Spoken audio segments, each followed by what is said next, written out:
Assalamualaikum warahmatullahi wabarakatuh. Selamat pagi menjelang siang. Terima kasih teman-teman yang sudah meluangkan waktunya untuk melihat presentasi kami. Sebelum kami memulai presentasi, saya akan memperkenalkan anggota saya terlebih dahulu. Yang pertama itu ada Askar Wahyu, yang kedua Nur Robiatul Awaliyah, dan saya sendiri Hoirunisa. Dan kami hari ini akan mempresentasikan makalah yang berjudul Penggunaan Konsep Keuangan Syariah dalam Ekonomi Islam. Dan selanjutnya, materi pertama akan dibacakan oleh Nur Robiatul Awaliyah. Baik, saya Nur Robiatul Awaliyah. Di sini saya akan menjelaskan konsep ekonomi syariah. Syariah sebagai jalan menuju tercapainya nilai-nilai luhur Islam yang universal dan holistik. Holistik ini berada di persimpangan jalan antara jalan sosialisme dan kapitalisme. Kebangkrutan perekonomian dunia dinegarai oleh ekonomi syariah. Karena ketiadaan keadilan yang menyeluruh, ekonomi syariah kini ingin menegaskan kembali sembari menawarkan solusi-solusi yang mengakar dan tersistematis melalui nilai-nilai luhur Islam yang telah terbukti selama berabad-abad. Melalui 4 pilarnya, ekonomi syariah hendak menjawab tantangan zaman, yaitu 1. Kesatuan, 2. Keseimbangan, 3. Kebebasan, dan 4. Tanggung jawab. Selanjutnya saya akan membacakan konsep maslahah. Pada konsep maslahah memiliki asal kata maslahah, berasal dari bahasa Arab, diambil dari kata kerja salaha yasluhu, menjadi yang berarti manfaat, faidah atau bagus, guna atau kegunaan. Semuanya mengandung arti adanya manfaat baik secara asal maupun melalui proses seperti menghasilkan kenikmatan dan faedah, ataupun pencegahan dan penjagaan seperti menjauhi kemadaratan dan penyakit. Semua itu bisa dikatakan maslahah. Selanjutnya saya akan membaca lagi, ekonomi syariah itu bukan sebuah konsep perpaduan antara kapitalisme atau sosialisme, yang memiliki konsep yang mandiri, mengakar, dan punya karakteristiknya sendiri, baik mengenai ekonomi makro, ekonomi mikro, kebijakan moneter, kebijakan fiskal, kebijakan publik, ataupun tentang konsep pembangunan. Banyak anggapan yang mengatakan bahwa ekonomi syariah yaitu ekonomi konvensional. Pandangan ini terbantah karena visi dan tujuan yang mendasari subjek ekonomi Islam tidak sama dengan ekonomi konvensional. Demikian pula pendefinisian kesejahteraan dalam subjek ekonomi Islam tidak sama dengan ekonomi konvensional. Sejalan dengan perkembangannya kemajuan dan peradaban, maka permasalahan kehidupan manusia akan semakin kompleks dan beragama dan memerlukan kepastian hukum. Beberapa perkembangan di bidang ekonomi Islam yang sebelumnya belum pernah ada juga memerlukan kepastian hukum. Apakah model-model produk-produk tersebut boleh diterapkan, mengingat tidak ada nas yang dapat dirujuk atau atas aktivitas tersebut. Persoalan-persoalan ekonomi kontemporer tersebut misalnya tidak akan mampu diselesaikan jika hanya mengandalkan pada pendekatan metode lama yang dipergunakan oleh ulama terdahulu. Kesulitan untuk mendapatkan nas-nas dan persoalan-persoalan tertentu sangat mungkin terjadi sehingga tidak bisa diselesaikan dengan menggunakan kias karena tidak ditemukan pendanaannya di dalam nas atau ijma ulama,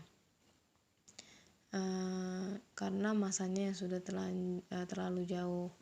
Selanjutnya saya akan membacakan paradigma maslahah dalam ekonomi syariah. Yang pertama,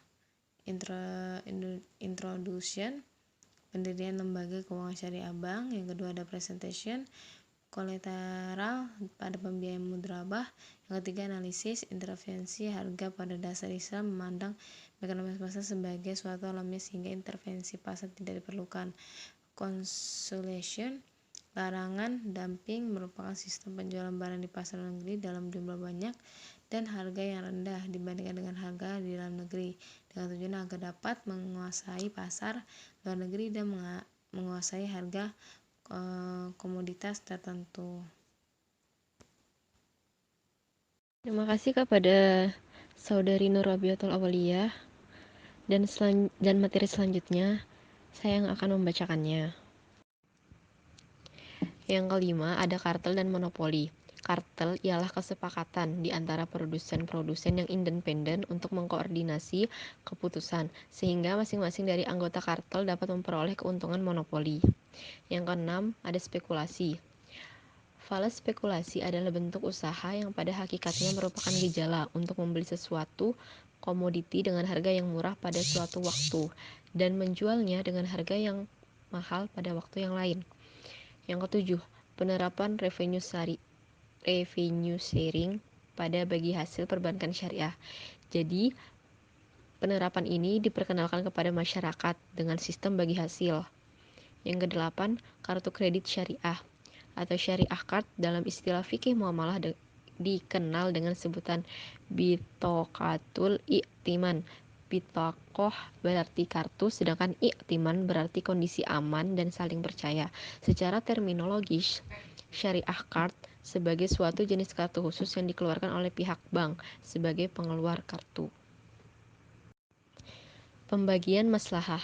Para ahli usul fikih mengemukakan beberapa pembagian maslahah jika dilihat dari beberapa segi.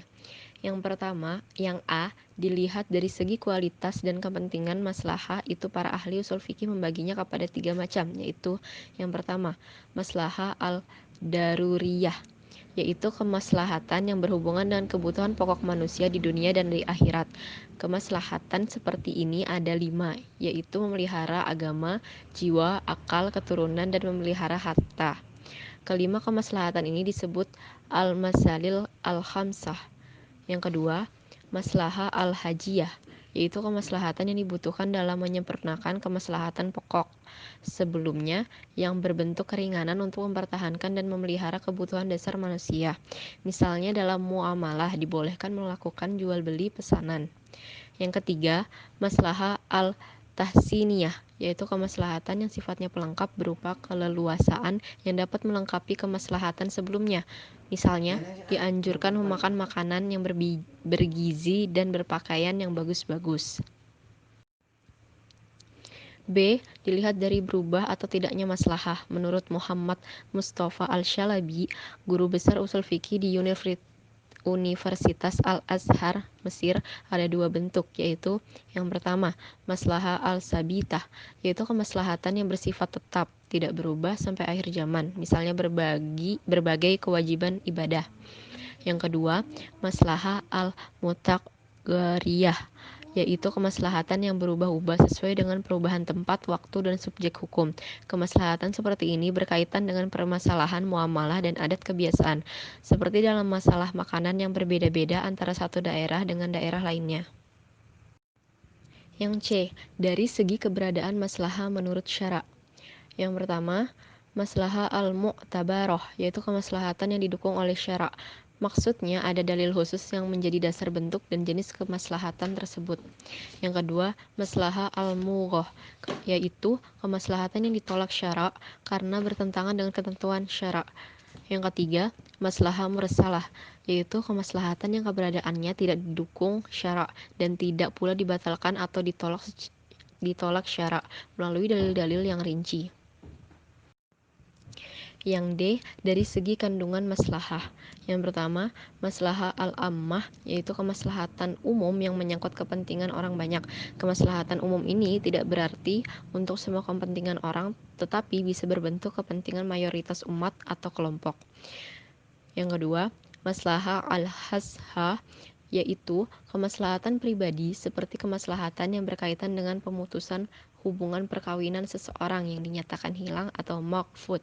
Pentingnya, pembagian kedua kemaslahatan ini berkaitan dengan mana yang harus didahulukan apabila kemaslahatan umum bertentangan dengan kemaslahatan pribadi. Dalam pertentangan kedua kemaslahatan ini, Islam mendahulukan kemaslahatan umum daripada kemaslahatan pribadi. Selanjutnya materi akan disampaikan oleh Saudara Askar Wahyu. Penerapan masalah pada kasus ekonomi dan keuangan Islam. Interferensi harga pemerintah pada saat distorsi pasar. Menurut Islam, negara memiliki hak untuk melakukan intervensi dalam kegiatan ekonomi, baik itu dalam bentuk pengawasan, pengaturan, maupun pelaksanaan kegiatan ekonomi yang tidak mampu dilaksanakan oleh masyarakat. Intervensi harga oleh pemerintah bisa karena faktor alamiah maupun non-alamiah. Pada umumnya, interferensi pemerintah berupa interferensi kebijakan dalam regulasi yang berhubungan dengan pemerintah dan penawaran, dan interferensi dalam menentukan harga. Jumhur ulama sepakat bahwa harga yang adil adalah harga yang terbentuk karena interaksi kekuatan penawaran dan permintaan, mekanisme pasar. Mereka juga sepakat menolak intervensi harga oleh pemerintah, kecuali pada kondisi-kondisi tertentu. Intervensi pemerintah dalam bentuk pengadilan harga dibenarkan.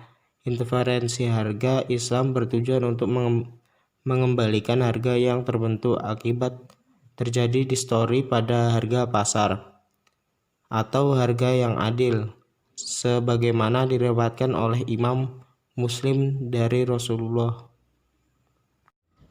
Larangan dumping, siasah igrak dalam penjualan suatu produk.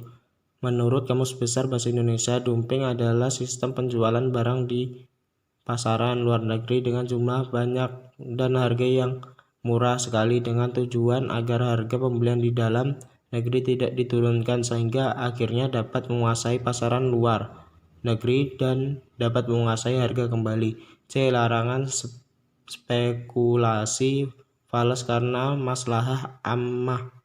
Usaha spekulatif adalah bentuk usaha pada hakikatnya merupakan gejala untuk membeli suatu barang dengan harga yang murah pada suatu waktu dan penjual barang yang sama dan harga yang mahal pada waktu yang lain. Mengadakan pengadilan niaga syariah. Pengadilan agama sebagaimana yang dimaksud oleh Undang-Undang Nomor 7 Tahun 1989 tentang peradilan agama pada awalnya adalah lembaga yang memiliki kewenangan untuk memeriksa, memutuskan, dan menyelesaikan perkara-perkara di bidang perkawinan, kewarisan, wasiat, hibah, wakaf, dan sedekah. Terima kasih teman-teman yang sudah menyaksikan presentasi kami pada siang hari ini. Mungkin itu saja yang bisa kami sampaikan. Kurang lebihnya mohon maaf, dan jikalau ada pertanyaan boleh bertanya. Kami buka 5 pertanyaan. Terima kasih. Wassalamualaikum warahmatullahi wabarakatuh.